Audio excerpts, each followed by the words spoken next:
This is a remix. Bird hunting muna tayo, no. Ang gagamitin natin si Gemini.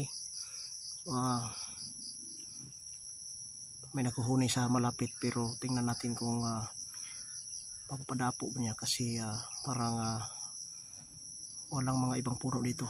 Yung naguhuni, yung mag-isa lang siya, walang kasama, no. So dito lang natin ilagay kasi nandito lang tayo sa malapit. Yung pulot natin na ginagamit, yung matigas, no. So hindi lang natin huhulihin kasi marami naman tayo ditong mga alaga at hindi pa natin malagaan kung makahuli tayo ng bago, no, kasi busy pa tayo sa trabaho sa farm. So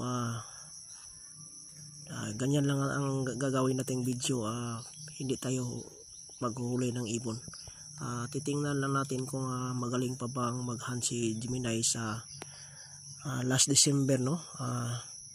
Last December 29, so 29 ngayon. So tingnan natin kung ano ba ang kanyang performance sa mga panahon ngayon. Yung ganitong buwan ng December, minsan lang may dadapo at minsan lang may lalapit. Ngayon ay try lang natin yung mag-hunt si Gemini para may magawa tayong kanyang video, no. Tago muna tayo kasi parang mag-start na siya maghuhuni, no.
Huh?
hindi dumikit ang pulot, no, kasi matigas yung dinadala natin na pulot, kaya hindi siya nahuli.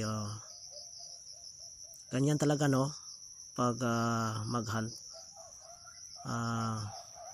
Mayroon mang ibang pulot na hindi dumikit, pero yung ginagamit natin, hindi yan didikit kasi maitim na yan, matigas na yan, yung matigas na pulot.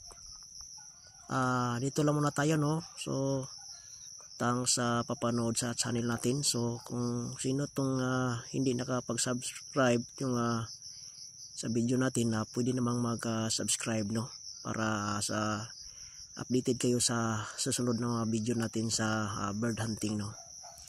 Dito lang muna tayo. So uuwi muna tayo, no.